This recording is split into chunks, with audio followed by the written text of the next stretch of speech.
تو انہوں نے اس طرح کیا کہ انہوں نے اپنی جیب سے اپنا والٹ نکالا اور والٹ نکال کے ہم دونوں کو 5,000 روپے جو ہے وہ انہوں نے اپنی طرف سے دیے. تو اس نے کہا کہ میں نے کہا 5,000 تو کافی کم ہے. تو اس نے کہا کہ سر وہ اصل میں اس زمانے میں ایک کپتان کی تنخواہ ٹوٹل 10,000 تھی. تو آپ تو یوں سمجھیے کہ ہمیں آدھی تنخواہ مل گئی. اور کرنل کی تو میں نے کہا پھر اس کا مطلب ہے کہ سی او کی تنخواہ کتنی ہوگی؟ تو اس نے کہا سر سی او کی بھی یہی ہوگی 18-20,000 یا شاید 25,000، مجھے صحیح طرح یاد نہیں ہے. تو میں نے کہا اس کا مطلب ہے کہ سی او نے اپنی آدھی تنخواہ 2 کپتانوں میں بانٹی تو وہ 2 کپتانوں کی آدھی تنخواہ بن گئی. اس سے سر ایگزیکٹلی اس نے کہا لیکن سر یہ اتنے پیسے تھے کہ ہم زبردست طریقے سے جا سکتے تھے چکوال بھی اور پنڈی بھی، اور بچوں کے ساتھ ہنستے مسکراتے کھاتے پیتے جناب ٹلے مار کے تو پھر ہم واپس بھی آ سکتے تھے. اور اس نے کہا کہ جی کرنل عاصم منیر نے ہمیں یہ پیسے دیے اور اس نے کہا جاؤ لو اب جا کے عید گزارو اپنے گھر والوں کے ساتھ. تو اس نے کہا سر ہم گھر پہنچے، ہم نے فیملیوں کا اٹھو تیاری کرو ہم جا رہے ہیں. حالانکہ اس نے کہا اس سے پہلے ہم اپنی بیگمات کو یہ بتا چکے تھے کہ جناب ادھر ہی رہنا ہے. تو یہ جو آپ ڈالر آرمی کرتے ہیں، آپ کو پتہ نہیں ہے کہ کتنے افسر کتنی کینٹینوں کے مقروض ہوتے ہیں. کہ جو یونٹ میں جوانوں کی کینٹین ہوتی ہے اس کا جو ٹھیکیدار ہوتا ہے، کوئی پتہ نہیں کہ آپ کو پتہ چلے کہ فیلڈ مارشل عاصم منیر نے بھی ابھی اس کینٹین ٹھیکیدار کے 23 FF کی کینٹین ٹھیکیدار کے پیسے دینے ہیں یا اسی طرح کسی اور کینٹین کے. تو اس افسر نے یہ مجھے قصہ سنایا اور اس نے کہا کہ سر وہ مجھے وہ ایسے ہی. اب اس افسر سے میرا کیا تعلق تھا؟ تو اس افسر سے میرا تعلق یہ تھا کہ فوج میں جب ایک اپوائنٹمنٹ پہ گیا تو وہاں پہ مجھ سے پہلے وہ تھا اور میں نے اس کو ریپلیس کیا. آج سے بہت سالوں پہلے کی بات ہے. اور اگلے دن وہ سارا گروپ جو ہے وہ جس کو ہم فیلکن گروپ کہتے تھے، وہ سارا کے سارا فیلکن گروپ میرے پاس آیا ہوا تھا میرے گھر پہ. تو ہم جناب یہاں پہ سارے قصے کہانیاں اپنا شغل سب کچھ لگا رہے تھے اور اسی شغل میں اس نے یہ کہانی سنائی. میں نے کہا یہ میں آن ایئر کر رہا ہوں. اس نے کہا نہ سر یہ نہ کریں، مطلب جو ہے نا دیکھیں یہ ہماری یونٹ کا راز ہے اور شاید یونٹ میں بھی کسی کو نہیں پتا یہ اس افسر کا میرا راز ہے. تو لوگ کیا کہیں گے کہ جی کپتان کے پاس پیسے نہیں یہ وہ. تو اس نے میں نے اس کو کہا کہ یہی تو پروگرام میں کرتا ہوں کہ جس میں لوگوں کو یہ بتانے کی کوشش کرتا ہوں. اب تو بنیان المرصوص کے بعد تو اب تو سارے ہی پاکستان فوج کے ساتھ ہے نا، لیکن یہ جو 1.5 سال پہلے میں نے پروگرام شروع کیے تھے تو اس ٹائم پہ بڑا مشکل تھا. ڈالر آرمی تو تم یہ تو تم وہ. اب اللہ کا شکر ہے کہ سب کو سمجھ آ گئی ہے کہ بھائی فوج کتنی ضروری ہے اور کس طریقے سے اس ملک کے لیے کیسے یہ نوجوان بچے بچیاں یہ شہزادے ہیرے موتیوں جیسے یہ سپاہی یہ افسر آپ کے لیے قربانیاں دے رہے ہیں. مطلب پچھلے سال 600 کے قریب شہادتیں ہیں پولیس ساری یونیفارم فورسز کی ملا کے. تو ان کی وجہ سے یہ ملک قائم دائم ہے. باقی سب لوگ بھی بڑے امپورٹنٹ ہیں، ڈاکٹرز انجینئرز آئی ٹی مطلب یہ پولیٹیشنز آپ عام سویلینز یہ سارے کے سارے جو ہیں یہ بھی بڑے زبردست لوگ ہیں. لیکن افواج پاکستان کی تھوڑی سی جو محبت میں لوگوں کا اضافہ ہوتا ہے وہ اس لیے کہ دلیر بچے اور بچیاں ان کی فیملیز گھر سب کچھ ہوتا ہے، لیکن کوئی ملک پہ مشکل آ جائے تو پھر یہ اپنی جو ہے نا جانیں قربان کر دیتے ہیں.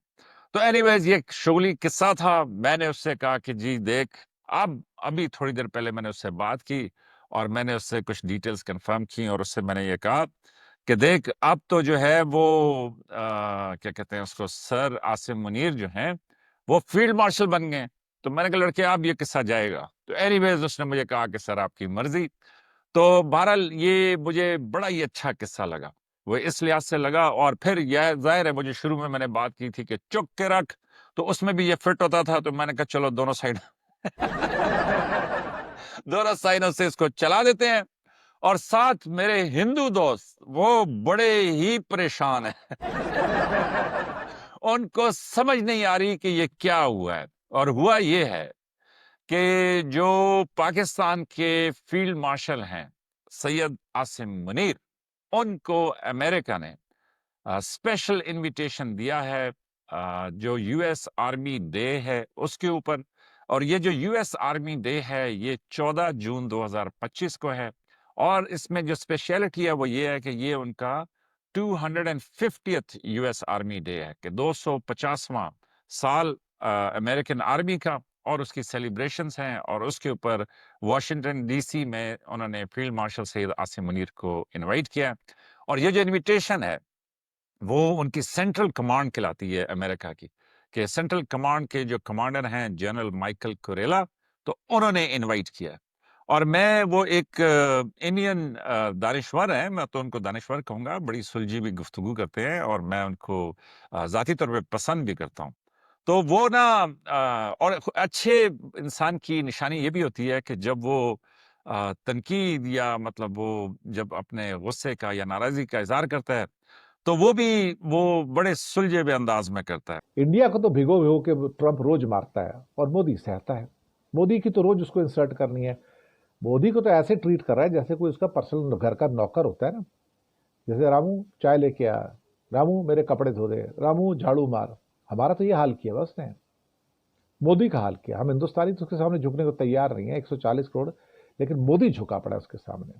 تو پہلے تو اس کلپ میں وہ یہ کہتے ہیں کہ دیکھیں جی، ہم تو چلے تھے دنیا کو یہ بتانے کہ پاکستان دہشت گرد اور اس نے انڈیا میں دہشت گردی کی، اور ہم پاکستان کو جو ہے وہ سبق سکھانے کے لیے اور دنیا میں یہ نیریٹو بنانے کے لیے چلے تھے، اور دوسری طرف امریکہ کی ایسی دوستیاں مہربانیاں پاکستان کے ساتھ شروع ہو گئی ہیں اس بنیاد المرصوص اور آپریشن سندور کے بعد کہ جی وہ فیلڈ مارشل عاصم منیر کو انوائٹ کر رہے ہیں، وہ کہہ رہے ہیں کہ جی پاکستان نے زبردست کردار ادا کیا دہشت گردی کے خلاف۔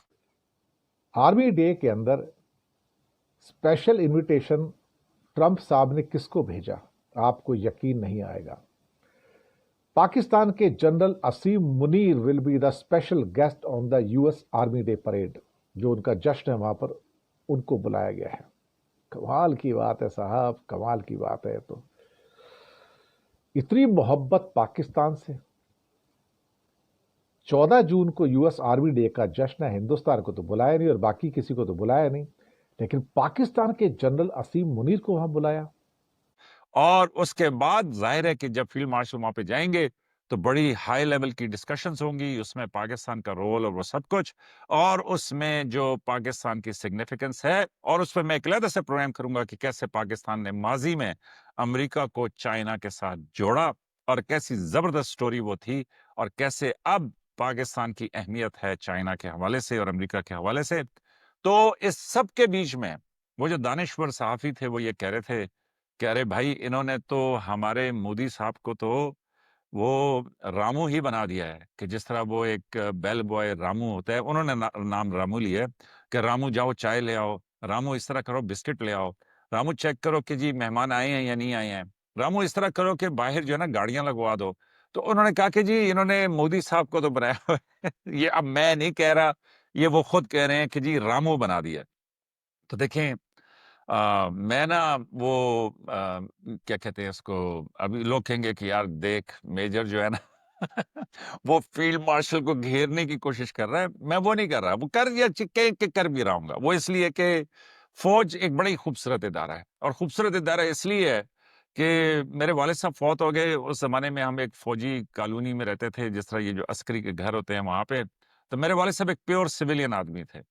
تو اب وہاں پہ جب ہم رہتے تھے تو اس میں نا وہاں پہ سارے گلی میں ریٹائرڈ رہتے تھے جن کو وہ گھر الاٹ ہوتے تھے، تو میرے والد صاحب باہر نکلتے تھے تو وہ ظاہر ہے کوئی سامنے کرنل صاحب مل گئے، کوئی میجر صاحب مل گئے، کوئی اسی طریقے سے آگے کوئی فل کرنل مل گیا، تو اور رینک وائز کالونیاں ہوتی ہیں، رینک وائز گلیاں ہوتی ہیں فوج میں، اور فوج میں وہ سٹاف مذاق کرتا تھا کہ رینک وائز قبریں بھی ہیں کہ یہ جرنیلوں کی قبریں ہیں، یہ صوبیدار میجروں کی ہیں، یہ حوالداروں کی ہیں۔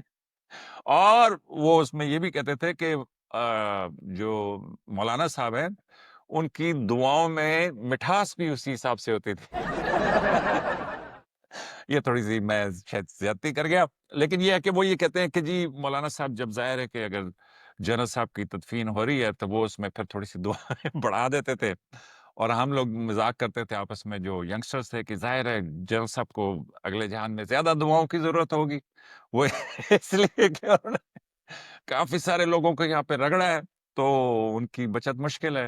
تو بہرحال یہ ہماری کپتانوں کے یا لیفٹینوں کے جوک ہوتے تھے۔ تو اسی طریقے سے جو ڈاکٹرز ہوتے تھے سی ایم ایچ کے، اس پہ بھی ویسے ایک پروگرام کرنا چاہیے کہ وہ بھی اسی طرح کے نا کیا کہتے ہیں اس کو، بڑے میٹھے طریقے سے ملتے تھے، اور جو ینگ لیفٹینٹ کپتان جاتے تھے اس کو خالی ڈسپرین، کیا ہوا ہے ٹانگ ٹوٹ گیا ڈسپرین دے دو، کیا ہوا ہے بخار ہے ڈسپرین دے دو، کیا ہوا ہے بازو ٹوٹ گیا سر ڈسپرین دے دو، کیا ہوا ہے کمر میں درد ہے ڈسپرین دے دو۔ تو وہ اس طرح لوگ جو ہے نا وہ شغل لگایا کرتے تھے کہ یار ہمیں تو ملنی خالی ڈسپلین ہے. تو اینی ویز ٹاپک کدھر سے کدھر چلا گیا میری یہ باتوں میں. تو میں یہ کہہ رہا ہوں کہ وہ جو انڈین صحافی ہیں وہ خود کہہ رہے ہیں کہ انہوں نے رامو بنا لیا. تو بات یہ میرا خیال میں کسی بھی پروگرام ختم کرتا ہوں, 14-15 منٹ ہو گئے ہیں. تو بالکل ان کو رامو ہی یہ بن گئے ہیں پوری دنیا کے اندر. یہ چلے تھے پاکستان کو دہشت گرد قرار دلوانے کے لیے, لیکن پاکستان خیر سے سلامتی کونسل کی جو کمیٹی ہے, کاؤنٹر ٹیررزم کمیٹی, CTC اس کو کہتے ہیں, اس کا وائس چیئر بن گیا ہے فرانس اور رشیا کے ساتھ. تو دیکھیں نا, آپ چلے ہیں پاکستان کو دہشت گرد قرار دلوانے کے لیے اور دوسری طرف عالمی سطح کے اوپر. تو بہت شاباش ہے جہاں افواج پاکستان کو, وہاں پاکستان کے سفارتکاروں کو, وہاں پاکستان کے تمام سیاستدانوں کو, تمام عوام کو, کہ اور اسپیشلی یہ جو ینگسٹرز ہیں کہ جو ٹک ٹاک پہ باقی سب جگہ پہ یہ ویڈیوز لگاتے ہیں, تو ان سب کو بڑی شاباش ہے کہ وہ کیا خوبصورت طریقے سے پاکستان کی میسیجنگ پوری دنیا کے اندر کر رہے ہیں. تو رامو, مجھے آپ کے لیے بڑی کیا کہتے ہیں ہمدردی ہے, لیکن رامو آپ کے کام بڑے خراب ہیں, تو اس لیے آپ پلیز یہ اپنے کام ٹھیک کریں اور خواہ مخواہ پاکستان کے ساتھ پنگے نہ لیں. تو میرا خیال ہے کہ پھر یہاں پہ خطے میں حالات بہتر ہوں گے. پاکستان ہے, ایک بہادر ملک ہے, بہادر افواج ہیں, بہادر عوام ہے. تو اسی پہ آج کا پروگرام ختم کرتا ہوں. تو امید ہے کہ آپ کو یہ قسط پسند آئے گی. بہت شکریہ.